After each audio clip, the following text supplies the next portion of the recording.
Live. What's going on, y'all? It's your boy Miguel Andreso. And it's your boy DP, a.k.a. Dylan Powell, a.k.a. Industry Plant Kid. You gotta throw that in there, baby. Back at it again with another episode of the Kickback. Today we got a really special guest in the studio. Somebody that means a whole lot to me. Somebody that's in my bloodline. Sing blood out the mud joint. Amber Rayne. Hey guys. Let's get a little round of a snaps and sound, Thanks for having me. snaps and sound. Appreciate you for being here today Of course. taking some time out of your really busy schedule to come kick back with us, man. It does mean a lot. I Highly already appreciate know. How are you? I'm good. I love you. Yeah, I love you too. It's big cause it's my OG right here, man. So I was a little young and running around in the diapers. She was looking out for me, but let's go ahead and get right into this thing. You're a black woman in film, in the DMV. Yes. How is navigating that and the intricacies of that? I mean, of course, being a woman and being a black woman in film, I am a minority. You don't really see a lot of women in positions of leadership or decision making as much in film. And so, navigating it has just kind of been, working past like imposter syndrome when I first started. And What's imposter syndrome? just, not being confident in yourself or your abilities. Okay. Feeling like you don't belong, like you're an imposter in the situation. When in reality, a lot of times, like, we wouldn't be in the situation if we weren't an asset or of value to whatever we're doing. Fact. It's like self-sabotaging. Almost like you just have a lot of self-doubt. Like you just are kind of doubting whether or not you should even be there in the first place. Yeah. And when I first started film, I didn't go to school for film, so I did have a lot of self-doubt. Like, am I about to be telling them stuff that they already know, or asking questions that are things that are going to be obvious to them that aren't going to make sense, or they're going to feel like it's a waste of time. But over time, I really had to just, understand that I was there to be an asset and to add value. And then I really had to just be confident in myself and in my role and the position that I was able to be in. And since then, I've just really tried to bring more women into the space and give them more opportunities to be on set. Because I think a lot of us aren't even exposed to opportunities in film. Right. Like, someone had to, ask me, like, are you interested in this? And I didn't even really know what it was or what to expect in terms of the roles that were being offered to me. Like, you're familiar with, hair, makeup, wardrobe, and a lot of times that may be a woman, or, the talent, you got a model or actress. But when it comes to, directing, or the person doing the lighting, or person doing the sound, or set design, those are roles that aren't necessarily talked about as much, and we aren't exposed to them as much. Those aren't like, when you're in school, they're not like, who wants to be a film director? Like, I don't remember hearing any of that at all. So I just want to create space for other minority women, and specifically other black women, and just kind of expose them to what opportunities there are in film outside of hair, makeup, and wardrobe, although those things are extremely important. Are they as lucrative as producing, being a director? Makeup is lucrative. It really little bag, John. I mean, it really all depends. I mean, producers tend to be pretty much like at the top when it comes to being paid, because of the level of responsibility that we have over the set. We seen a podcast you did. You had multiple roles. When there's roles that are lacking, it gets hectic. A lot of times I have to step in and kind of fill in, and I might have to do a little set design, or I have to do the casting. There's no casting director. So a lot of times when you're working on independent projects, smaller budget projects, you don't have the money to hire everybody that you would like to fill those roles. So somebody has to step in and make sure, the details are being paid attention to. And as the person who's handling all the logistics and trying to figure out everything and everybody that we need in order to make it happen. There's just a lot of times where I have to come in and be like, this isn't right. We need to fix this. We need to add something in the background to make it look a little better. Or absolutely, let's fix her hair real quick. Let's change her shirt. She whatever needs to get done to get the job done. Dylan and I have consulted Amber heavily for this project to bring the Kickback to life. She ate us up on the audio message in the iMessage telling us when we did our little promo drinks, our first shoot. It went from having little bullet points to the voice message With the red circle. Yeah, but it ends up. I was trying to give in-depth notes. It's out of love, man. We just really appreciate it, but that goes to like, attesting to your lane of expertise, your realm of expertise, and you've been doing it for a while. You've been doing it the right way at a high level. Opportunity after opportunity, bringing DMV project to life, bringing people outside of the DMV projects to life. Like recently, you just did On the Radar. Mm-hmm. How's that? On the Radar was cool. They came into town with their tour that they do across the different cities, right. And they'll tap in with the different artists in the area, do the freestyles, and so they tapped in with some people that I know to add on like an additional element to their tour. The impression I got was they felt like the DMV deserved a little bit more of an opportunity to kind of showcase what kind of talent was here, because we do know there's a lot of talent in the area. Facts. So I was essentially brought in to like, do all the event coordination for that event. Okay. And I think ultimately it went really well. We had 20 contestants. Okay. So there was a lot of people that performed. There was a lot of talent, and it was really, really hard, I feel like, for the judges to make a decision. Right. Because there were definitely some people that really stood out. Does it go all the way down to one, or does it go? I think it's two. It was just it's two. No, it was just one winner. One winner. Because basically Good what God. it was is like it was a contestant-based thing. So you had to pay a fee in order to be a part of it. You could with that fee, you could bring like 3 extra people. So if you have a hype man or anybody that you really want to be there to support you in the back line. Yeah, like they're gonna be able to come Shorty. with you with that fee. You get a certain amount of time to perform, but if you win, you get a prize package, and the prize package includes an EPK, so an electronic press kit, which is something that all artists should have. A beat package, so new beats to work on. Go crazy on. A good new producer bops in the area. Studio time. Is it local to Is it local to here in the DMV? Yeah, everything's local. The beat package is coming from a local producer that's worked with a lot of like well-known artists. The studio, high-end studio in the area. They also are getting a music video to go with one of the songs, either something they already have that they've been wanting to do, or a new song that they're cooking up with the new beats. And they also get a performance slot at Summer Jam. DMV Summer Jam. So the first one was last year. Is that a music festival? Yeah, the first one was last year. I believe Fat Trail was the headliner. It was all local artists. It was at the Bullpen. And they're doing it again this year. They had a really good turnout. And I think a lot of people, I think a lot of people came out to support. I think some people were surprised that so many people came out because it's a strictly local kind of artist festival. Yeah. Whereas like a lot of the other festivals that are in town, like Broccoli City, we see huge artists, big people and come then, there. When we had Trilectro, another festival where you have a lot of out of town artists and stuff like that. Facts. So this year, you know what I'm saying, the winner will also be able to get a performance slot there as well. So to me, the prize package is a lot. Like, you know what I'm saying, like a music video for $200, is thousands of dollars. $200 could be almost, like 2 to 3 hours of studio time, depending on what studio you're going to. Facts. And if you're a good enough artist, you making them bops in like 5-10 minutes. You going in there with your notes. But that's the good artist. A lot of these dudes is going in there like run that back joint. It might be 40 minutes that it take them to do that joint. So that's big time. Yeah. So the whole goal of the event was to provide the artists a platform to kind of showcase their talent, to not only, the folks that came from On the Radar, because they did come to the event, but the other individuals that work in the industry that are from this area that are trying to work with these artists on a higher level and, provide, let them know, like, hey, we're here, provide them some mentorship. They also got, like, a one-on-one mentor meeting with one of the judges of their choice. Nice. Everybody got feedback, what I'm saying, during the performance to let them know what to work on. For sure. So I think, what I'm saying, for the people who participated, it was a good opportunity to expose themselves to some people who could help them that didn't know, what I'm saying, that they were there, and get some feedback on like what their performance is like and what they can do to, continue to grow as an artist. Did they announce it yet?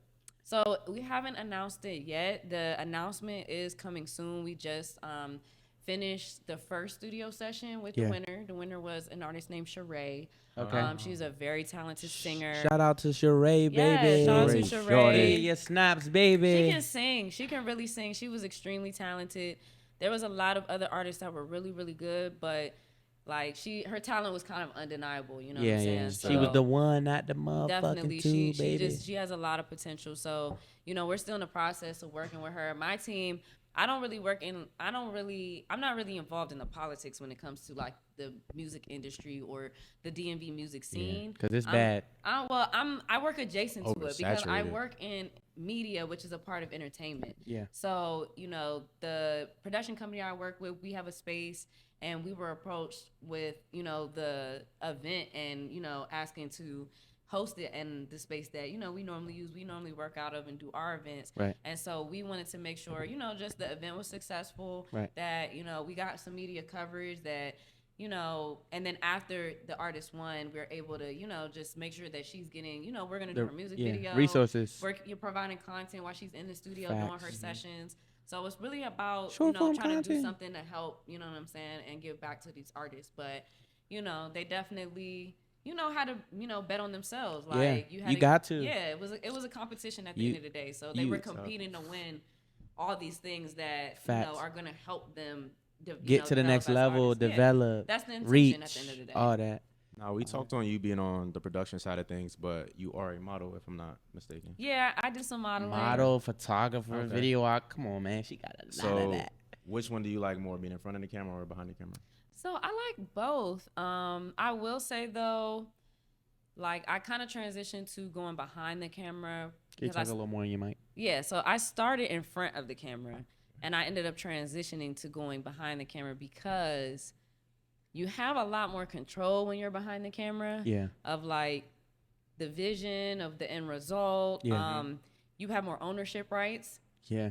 I had to learn that as a model. Like, just because you're in the photo, it does not mean you own the image. You cannot sell the image. You cannot make money off the image. Yeah. Like the person who captured that image of you owns it, and it's their intellectual property. They're responsible for it. Mm-hmm. And the only thing you can really do if it's an issue is kind of like if you didn't give consent, that can definitely be an issue. She giving y'all a game right now, man. It's some real game. Like if you're a photographer or somebody that's capturing content, your best bet is to make sure that if you're in a space that you're filming everything, people know upon walking in, this event is filmed, you will be filmed. If you're not comfortable, leave. Or in individual cases, you have a release form or something that is, you can say, like, this person gave me permission to take. Yeah, you drafted ours up. Yeah. And it's necessary to cover yourself. But in general, when you're the one that is behind the camera, you have a lot more power and control over what is being put out visually. So I went from modeling to photography. I also had a lot of ideas I felt like I couldn't achieve as the subject. Yeah. And it was just because like maybe what I was looking for I didn't represent. Like I've done projects, centered around Black women, but you always are going to see light-skinned women. You always are going to see like a certain type of beauty that typically correlates to a European standard of beauty. And so I feel like it's more important to actually represent and portray something as it is instead of selectiveness. Yeah, so I would rather have a woman who's brown skin or dark skin and have her more represented than somebody who looks like myself. Yeah. And not saying that doesn't mean that I don't, feel like I should be included or important, but like you see people that look like me all the time everywhere. Especially in entertainment. Yeah, other people deserve opportunities. Other people are just as valuable. They're just as important and deserve to be seen as, these people, Black people that are light skinned or look biracial or racially ambiguous or whatever. Like, I just like surrounding myself with Black shit. So. Nice. Love that. All of us. Black on. So you on the production side now. You started doing things on the production side. What is that one project that you did or with that one artist that has this special place in your heart? Like, you'll never forget that one. I mean, don't be biased to the DMV either. I mean, it's a couple. You've been all over. But the thing is, a lot of my projects here have allowed me to travel, and that's like the dope thing about it. A really special project is the Almost to Awesome project, the history of the DMV hip hop. That's been in the works for years. I know people are probably like, are y'all still doing it? Where's my interview? What happened to my shit?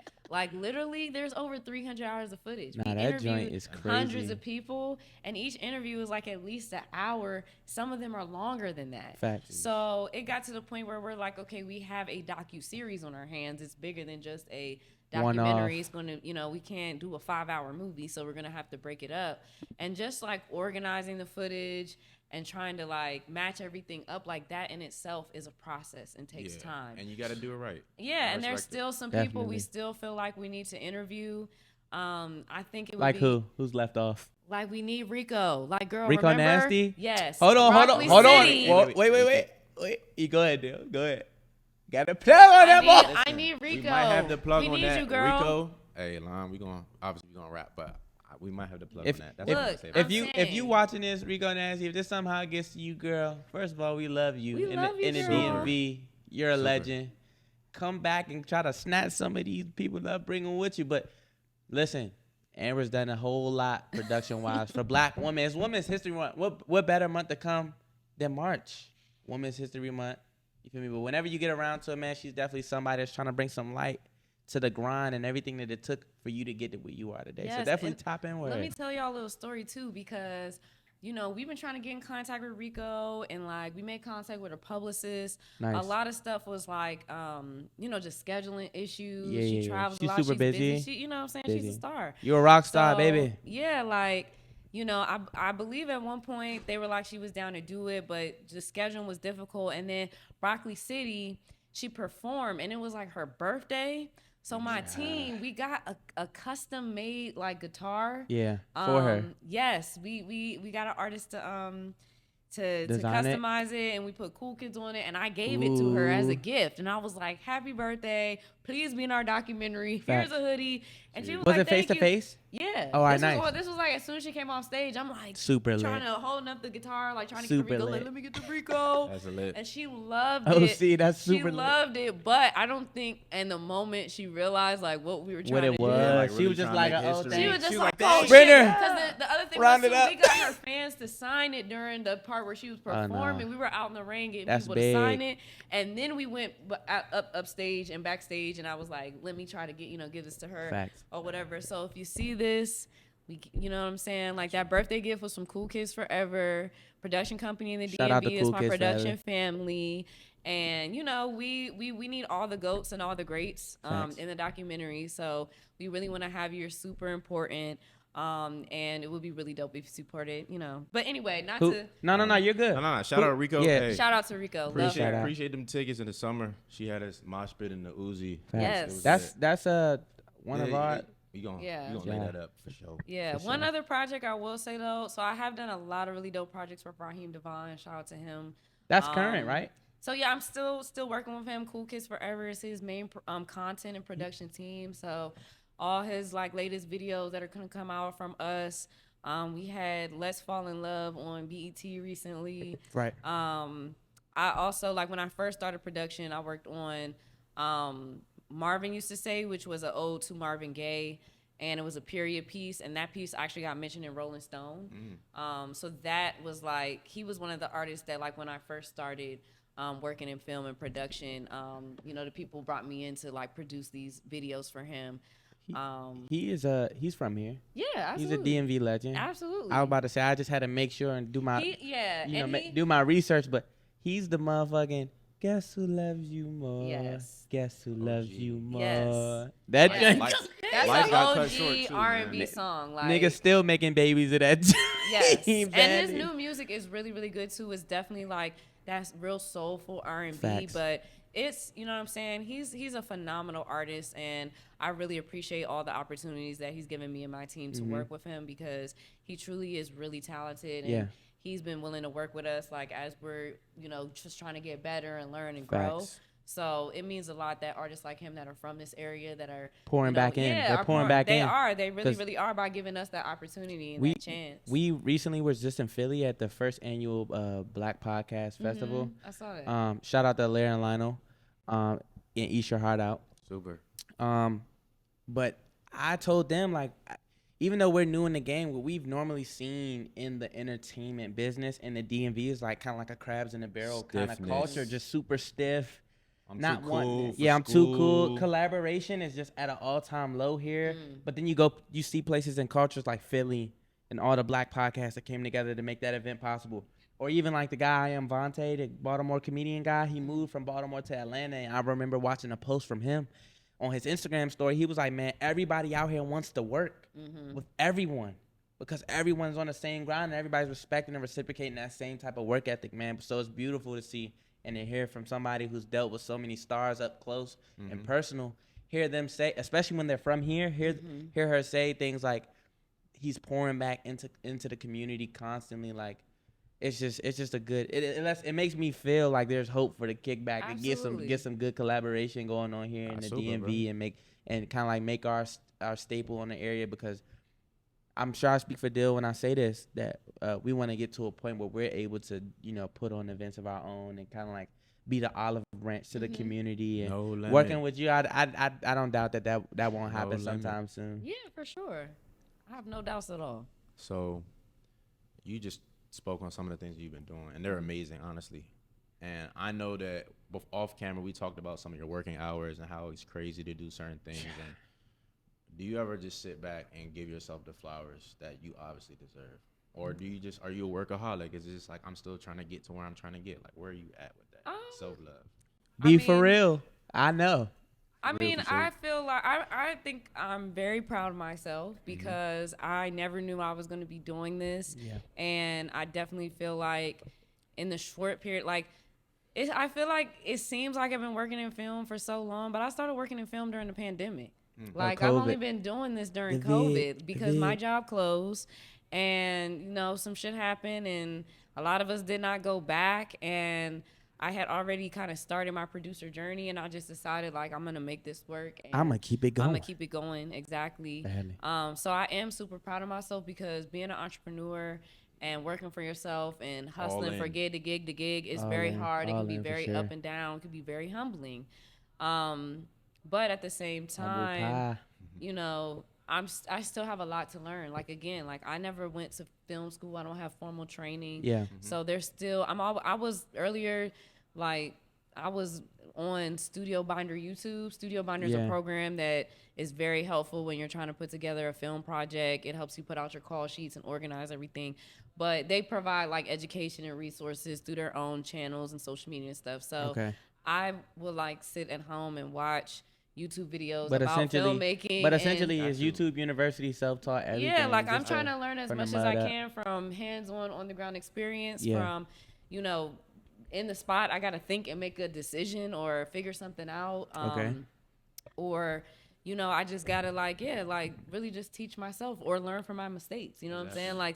There's been some times where I've made some mistakes. Listen, and I'm we literally recorded a whole podcast with no audio. Oh So when we were in the editorial stages of it, we couldn't even fucking sync the audio we were getting from our studio equipment to the actual raw video audio to even have it. And shout out to all the cameramen, the editors, the photographers, the videographers, because y'all are really the unsung heroes when it comes to bringing these projects like podcasts, films, short films, music videos to light, because it is a tedious, the editors be the MVP. Come on, man. It takes a vision. It takes a vision. It's a lot. It takes a vision and a village. And it's time consuming. Editing, shooting, that shit takes so much time. You're just staring at a screen for hours, looking at footage, trying to find what you need. Blue light just cooking your eyeballs. You know what I'm saying? Then you got, in the DMV area, there's a lot of corporate work. So I know a lot of cameramen and audio techs who do a lot of corporate stuff, political stuff. And I'm sure it's not the most exciting, but you can't fall asleep while you recording, while you holding the boom trying to record you know what I'm saying, this lady speaking about politics and reform and shit, because you're not gonna get hired again. But you know what I'm saying? They're holding it down. No, that's the real. That's the real. Everything's in focus. It's crispy. You know what I'm saying? The audio's right, and they get into that bag. You know what I'm saying? Every job isn't super exciting. You know what I'm saying? There's a lot of film work that is just kind of straightforward. This needs to be recorded. This needs to be put out. This is information that people need. Facts. And this information people need, man. Yeah, it's it's all different kinds of film projects, from commercial. I've been blessed to be able to do a lot of creative stuff with the music videos, even the documentaries I work on have a lot of creativity that goes into like the storyline that we're creating and the story we're trying to tell. Facts. But yeah, it's a lot. It's a lot. And I you know, I was on the 2023 35 under 35 list. That's the first time I've been on a list. I seen that. So I was like, Let's give a round of applause for that joint. And I thought, like, you know, normally they do like a little 30 under 30, and I was over 30, so I was like, guess I won't be on any list. And I was like, oh, they go to 35 now? Okay. Nah, they got it. Yeah, so it was nice to be recognized by my peers, but that's definitely not like why I do it. You know what I'm saying? Like, I really enjoy working with film, and I enjoy the people that I work with. Like, they make the experience enjoyable no matter how hard the project is. If you had to give, let's just keep it simple, short, 5 people who you've worked with.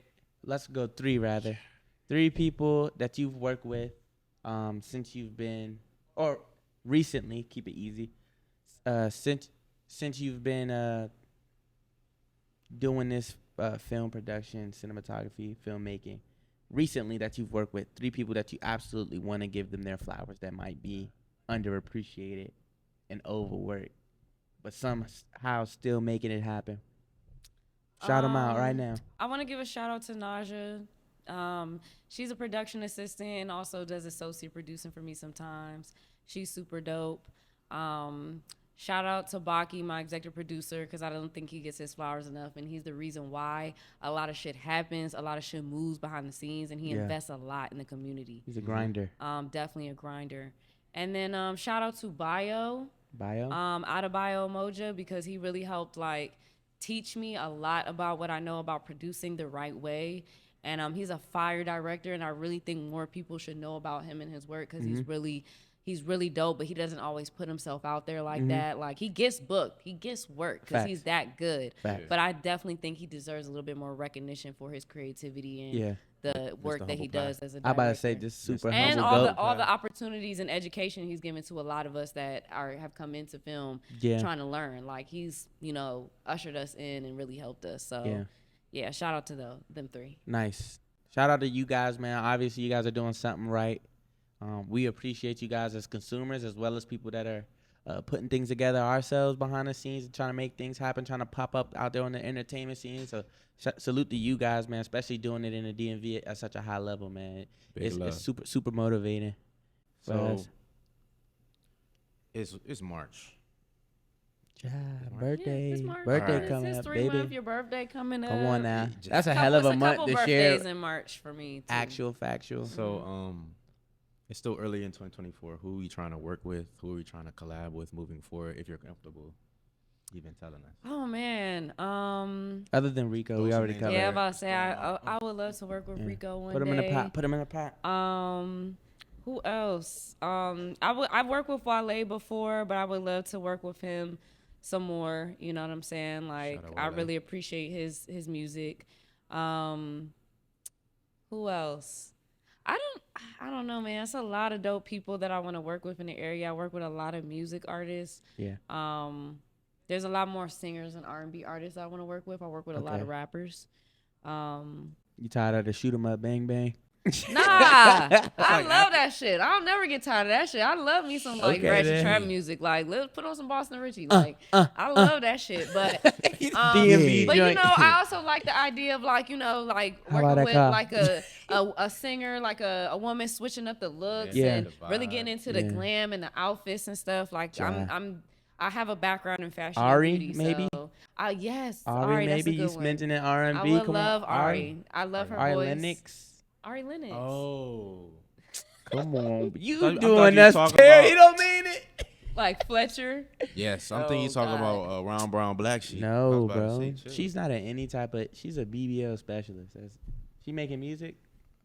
Not at all. But she's in front of the camera. I love all the Aries, but I was Ari Lennox specifically. I would love to work with her. Okay. Because she's from the DMV, super talented. So who? From the DMV? Give me your top. Yeah. I did not know that. I just knew she was Oh, really? Dreamville and she's cranking OT. Oh my gosh, we don't have to get you hip. She used to be singing all over in the DMV before she like got with Dreamville. Like she, Do your homework, name.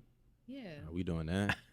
Let me know we doing that. Do your homework. Yeah, she's headline Broccoli. Yeah, crazy. Ari used to be performing at Howard Theater and all these. Yeah. Ja.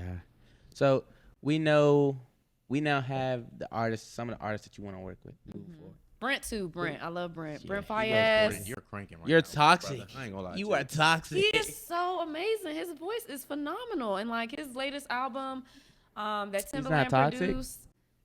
I mean, he is. I mean, but I'm I'm not. saying, bro, like you trying to bow down at the nigga feet. He's No, toxic. you Let's trying- call a spade a you spade. trying- How do you know he like toxic? His music is toxic.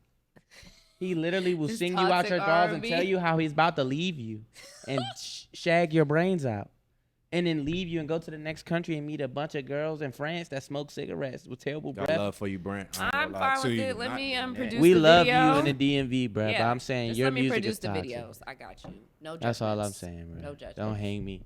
Okay, what was you saying, Future Chad? collab coming on Dylan's side. What was you saying? What's some who's some of your favorite fondest artists that you've worked with? Top 3, rather. Give me your top 3. Okay. DMV. That's R&B and country. If it even is. I mean, any country. Raheem is definitely in my top 3 because, you know, with him being from the area, like, and all the work I've been able to do with him, like, he's probably number 1 for real, because he's just amazing. Facts. Shout out to him. Also, the Black Cobain and Currency Out the P video, that was super dope because I've been a Currency fan.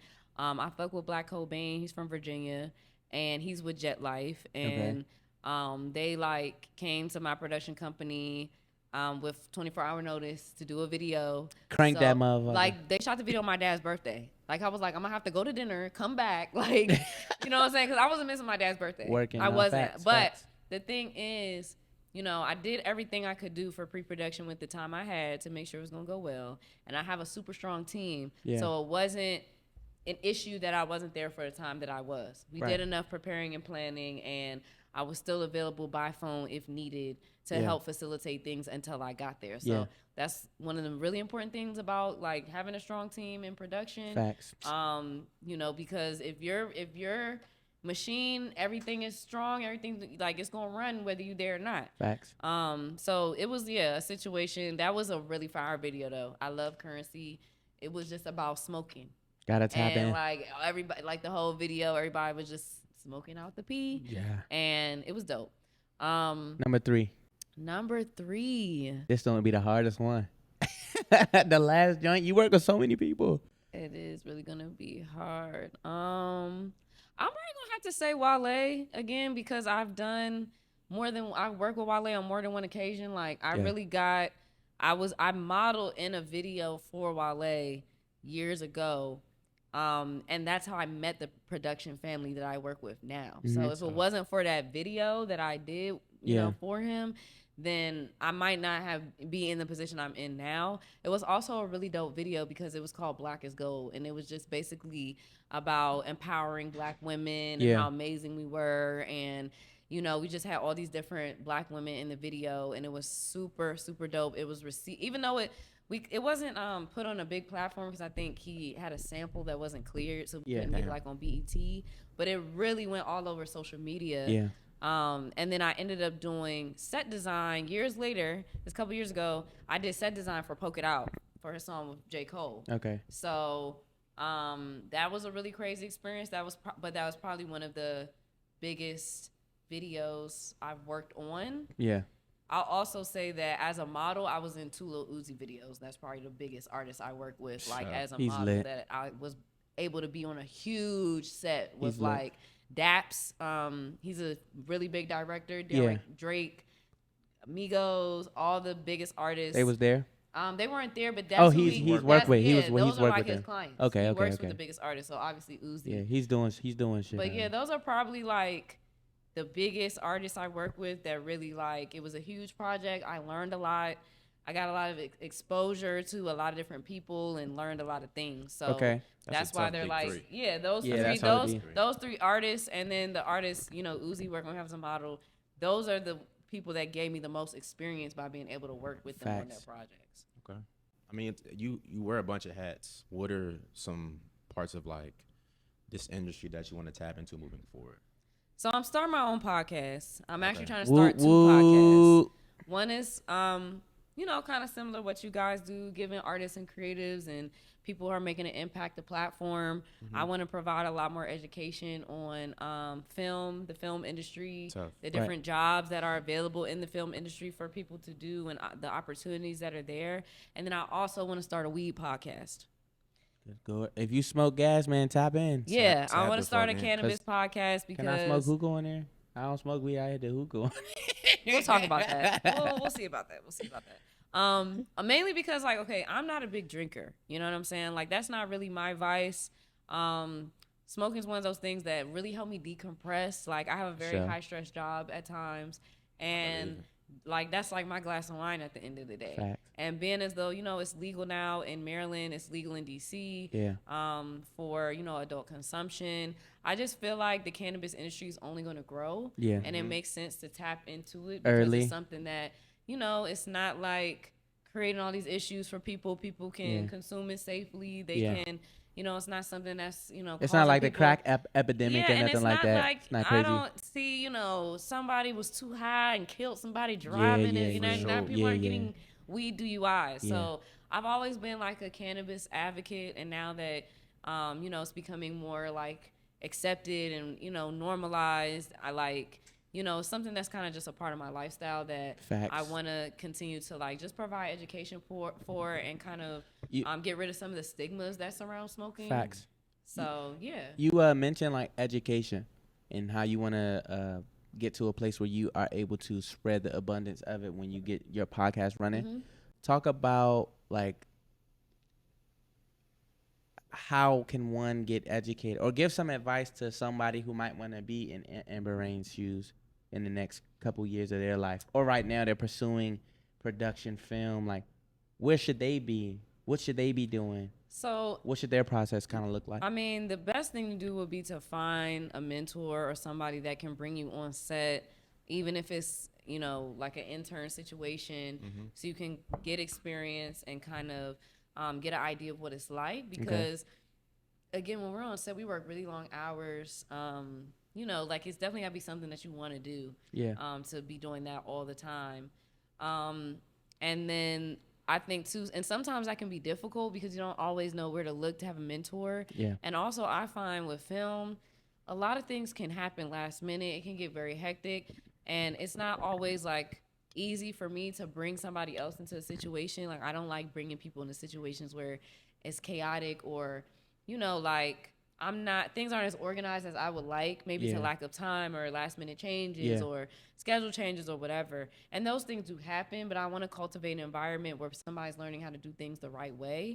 And not in this hectic environment. And that can, you know, be an additional like task when you're like somebody in my shoes that's doing a lot of things to make that production happen. But they need to know that. They need to know things like that so they're able to function. You know, you don't want to give them the game like fresh out of the bag, and then they get into this high space, and then they get that crazy work schedule. They get that being put on the spot, and they don't know.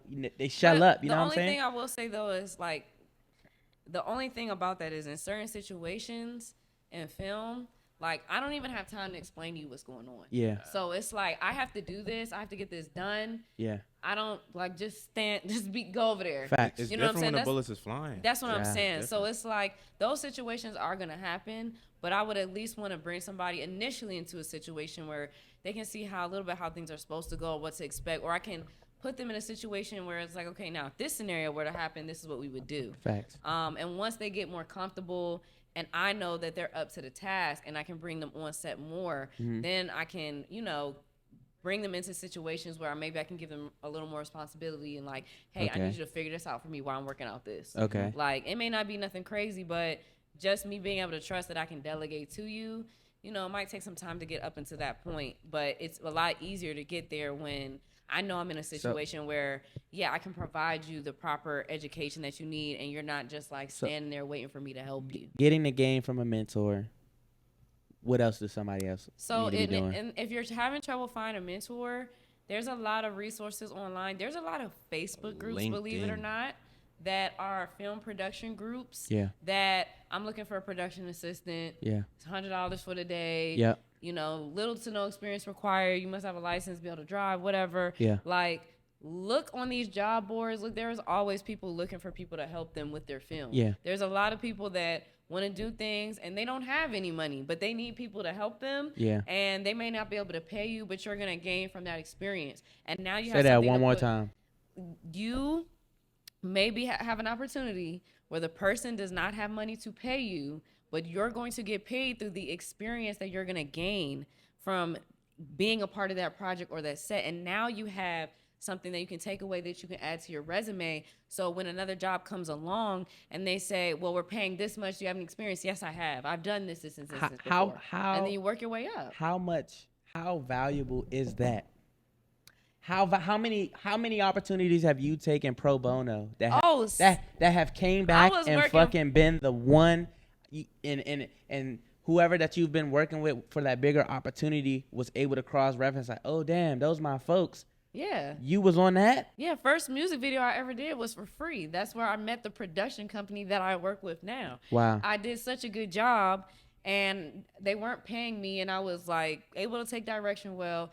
They called me back and say, hey, we have another video. We'll pay you $100. I was like, oh, okay. That's not a lot of money. Back then it was probably a little bit more. Inflation killing us right now. But I was like, okay, $100, that's cool. I'm, doing my own photo shoots for free, trying to work photographers, build portfolios, trying to get, people to, hire me to model for their clothing lines or whatever. But now I'm like, okay, this is my second real, music video. Yeah. And that video was on World Star. Yeah. And then after that, it was, well, can you do wardrobe? Can you help us find other models? Can you do casting? Yeah. Can you help us with set design? And they saw, my work ethic on the other shoots, even though I was on the talent side. Right. But they knew I talked to them. I networked. I was like, well, I do photography too. I creative direct my own projects. Mm-hmm. I normally do everything. Like I'll find a model, maybe have a makeup artist, but I'll do the set design, the wardrobe, the edits, the whatever. And so they started asking me to do more things, and they had a budget for that. Yeah. So I started getting paid, and then it got to the point where it's like, well, you do a bunch of things. Like, what do you really want to do? And I was like, I'm not totally sure yet. I'm still trying to figure it out. But I'm just trying to take all these opportunities so that and be a sponge. Yeah, like I can figure out what I want to do and what I like. And then it was, well, are you interested in producing? And I was like, I didn't even know what that meant. Facts. So if I hadn't work for free, you would never be I would have here. never been on this path whatsoever. Jeez. And like, I'm not saying everybody's work is worth something. It is. And there are certain things, I mean, like you shouldn't be somewhere all day and like they can't even give you lunch or something like that. Like it's a bare minimum of certain things. Yeah, you know what I'm saying? And it's okay to ask like, will lunch be provided? Are you providing any compensation for gas or anything? Or if they're asking you to make runs for them, they should be providing gas. You shouldn't have to come out of pocket or pay to work. Yeah. But at the same time, and this is an issue I feel like with a lot of people in the DMV is certain people get to a certain point and they feel like, okay, now I the next step is people up here. Yeah. I can't work with people down here, and I'm too cool for school. I'm too good to work with people on my level and also down here. Too cool for school. Or like you're trying to figure out, should I work with these people on my level? Are they as good as me? I'm definitely not working with y'all that's down here. Mm-hmm. I'm trying to, and in reality, we need to be networking across the board. We need to be collaborating across the board because you never know how, that one person that wants to work with you, their idea could be what propels you, or you know what I'm saying, gets you that boost. It'll be just as fruitful for both parties to network across the board rather than to continuously network all the way to the top and just leave people behind. And also, you gotta think too, like for me working in film, when it comes to casting, just because you look cute on Instagram or you have good pictures, that does not mean you're gonna be able to take direction from me in front of the camera. Goodbye. So like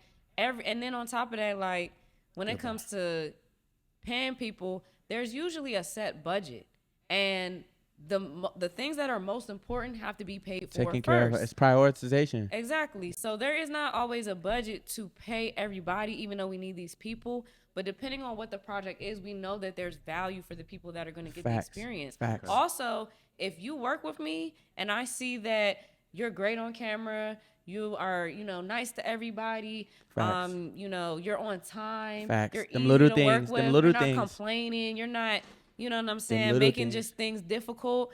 Then if I get an opportunity to pay you, I'm gonna hire you and pay you. And or I'm gonna like try to as hard as I can to put like when I'm doing casting, I'm not always a person that's making the decision Facts. on who's getting selected. Sometimes it's the client themselves. Sometimes it's the director. I'm trying to pull a good, source of people that I can present to say, I think these are all good candidates Facts. for this position. Someone has to tell me, well, you know what, we want you to make a decision based on what you feel is best. We'll trust you to do that. Yeah. But that's not always the case. Yeah. I have to do with whatever the director's vision is, Right. whatever the client wants. Got to say so. But if I know that I feel like you are a good fit for the role, I've worked with you, you came out, in your own time or for free, and you Did deliver, your I'm thing. gonna do whatever I can to Facts. try. You know what I'm saying? If I can select you and get you paid, I'm gonna get you paid. If I can at least get you gas, something to compensate, I'm gonna try to do whatever I can. But if sure. I've never worked with you before and I don't know, then like Show me something. yeah, and it's like, and that's not always gonna be the case. Like sometimes we do have a budget, and I'm just gonna take a chance on you and hope that you're great, and Right. I hope that you live up to the potential that I see for the project. Yeah. And I'm gonna give you some money for it. Yeah. And if it don't work out like that, I'm not gonna call you back. I'm not gonna refer you. Like this job, a lot of what we do has to do with being referred by somebody else. Somebody's good Gotcha. word, your reputation, your repertoire, all that Your stuff is very, your professionalism. professionalism is so important. The way you speak to people, the way you treat people.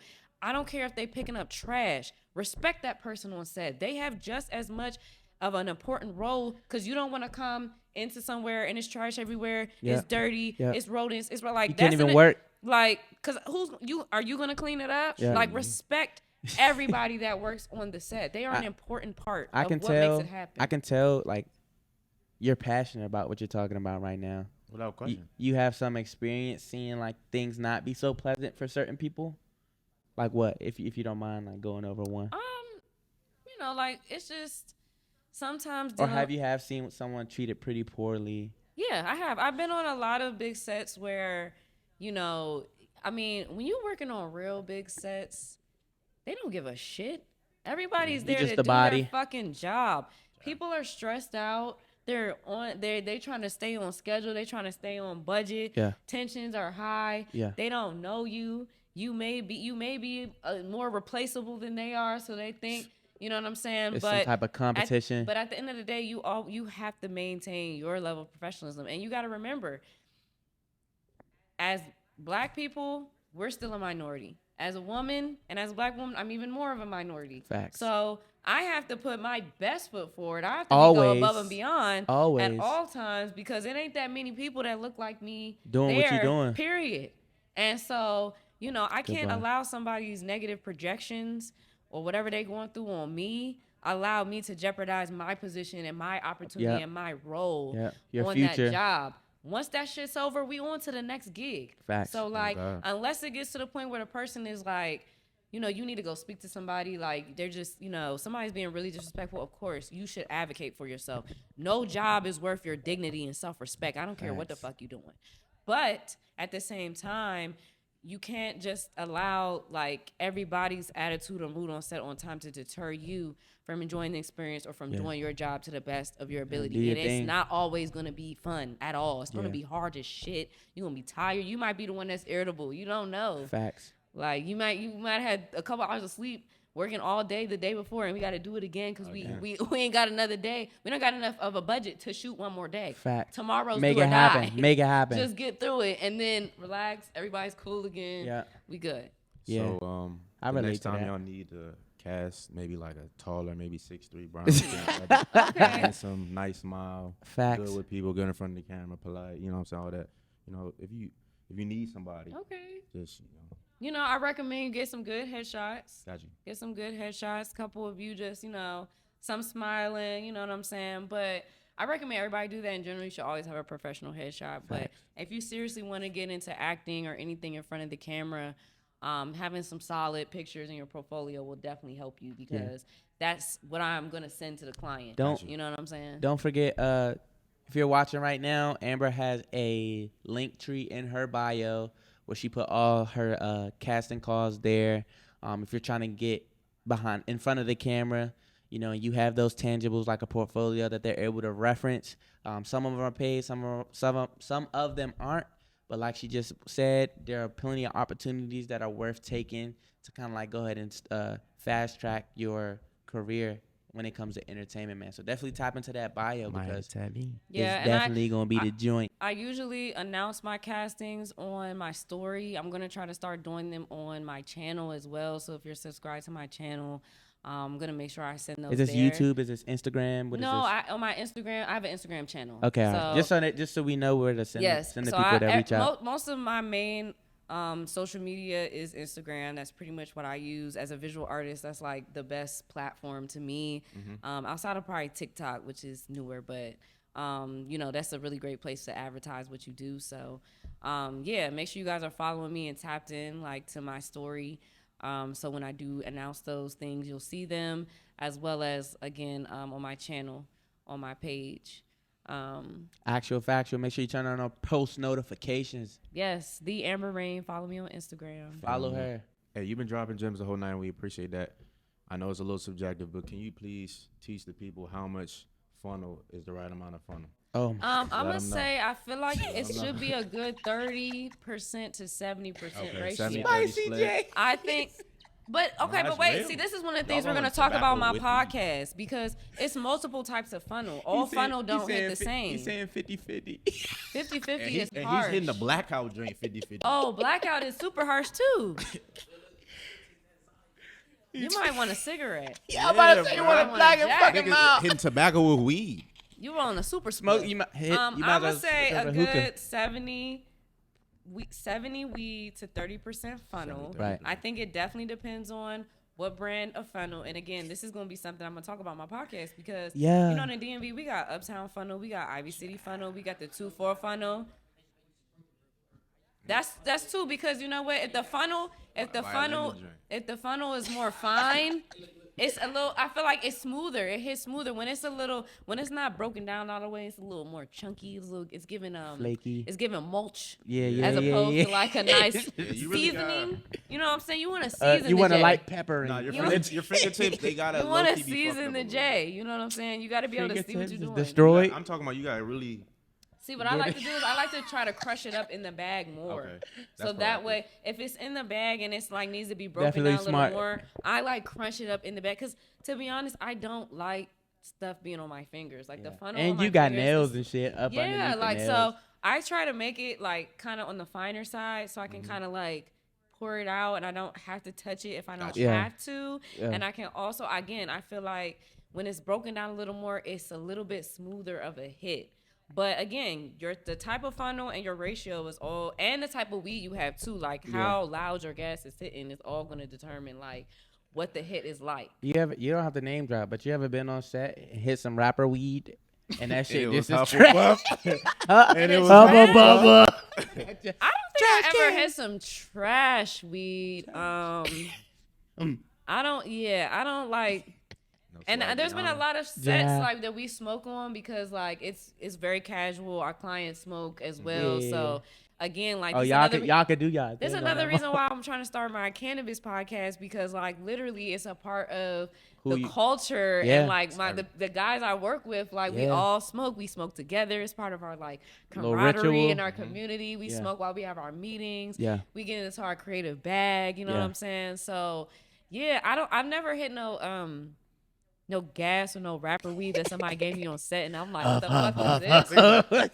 Nah, niggas come through with the good gas. Like when we was doing the Out the P, Yeah. Wizards, they got their own strain. They Okay. came through. They at Green Sundays, so they got a Okay. couple different locations. Shout out to Black Cobain again. Wizards and Green Sundays, they super cool. But yeah, like they bought they strain of gas to Out the P, and that shit was smoking, and like that shit was crazy because I was in the video too. You was know what I'm zooted. saying?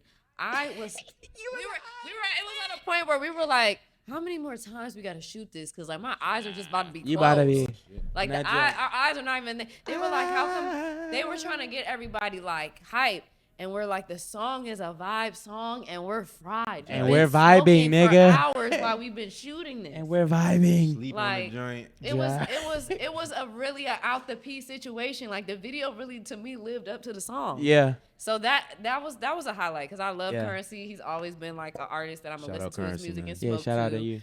You know what I'm saying? With Black Cobain being with Jet Life, I think that was just a perfect like match and Combination. You know what I'm saying? Yeah, that song was Madness was and a vibe. badness. Was a vibe. Yeah. And you know, the fact that Currency made time to like, you know, shoot with us and be a part of the video, that was super cool. But all the girls in the video was cool as shit. It was just fun. That was a fun ass video. Facts. Fun as shit. I believe you on that joint. Last thing, and then we just gonna break it down after this one. Leave one message if you had to relay one to the people that are trying to get to where you're trying to be. Not advice, but a message. Message would be never put limits on yourself. It doesn't matter how young you are, how old you are. If you're a man, if you're a woman, it doesn't matter where you have come from, where you started, what you know, what you don't know. You are capable of doing anything you want to do. You have to believe in that. You have to be confident in that, but don't ever put any limitations on yourself. I'm over 30. I just started working in film a couple years ago, and there's so many other things I want to do, and there's so many stigmas that people put on, you know, you too old to be doing that. You still, I don't give a fuck, bitch. You're not paying my bills. So yeah, don't put limits on yourself. Do what you got to do. Live your life to the fullest, because you're only here in this body, living this life, having this experience once. And can't nobody do that shit for you. Do it for you. That was a great transparency moment. You go ahead and drop one, bro. I want to drop one too. You want? Nah, go ahead. Go ahead. Then I'll close it out. My joint is, if you run from sacrifice, like, you'll never be disciplined. And if you're not disciplined, then you'll be running in the same circle for the rest of your life. Go be somebody. Go handle your business. That's it. Factual. That's a very good one. If I had one, man, I'm going to say, don't self-sabotage yourself at any point during goal chasing or dream chasing. Excuse me, I'm having a vernacular problem. Because you got to believe that you are her, you are him at all times, because if you don't, nobody will, and you couldn't really expect anybody to. So whatever you do, however small or beginning of the stage that you're in, always believe that you're him, you're her, and the fucking goal is the Lord's feet. For sure. Hit your head on his feet. On his big toe. Bong! Joint. But yeah, definitely never quit and always keep going. No room. There's no room that you don't deserve to be in at any time, as long as you put that hard work behind it. For shit show. But yeah, man, it's your boy Miguel Andreso. It's your boy DP, man. We appreciate y'all tuning in, man. Yeah, we appreciate Amber for coming on. Thank you for having me. I love you, girl. It was a great episode. Thank you, guys. I hope it segues. I hope this helps everybody get a whole lot more of an understanding about you and everything that you stand for and everything that you've done for the people and yourself in the DMV and all the major projects that we know and love today in the DMV. But that's going to do it for us, man. We love y'all. Thanks for tuning in. You catch you next time. Until next time, keep kicking back. Shorty. You hear me? Leave your troubles at the door. It's no place for that. Only good vibes to match. Cause nigga, we kick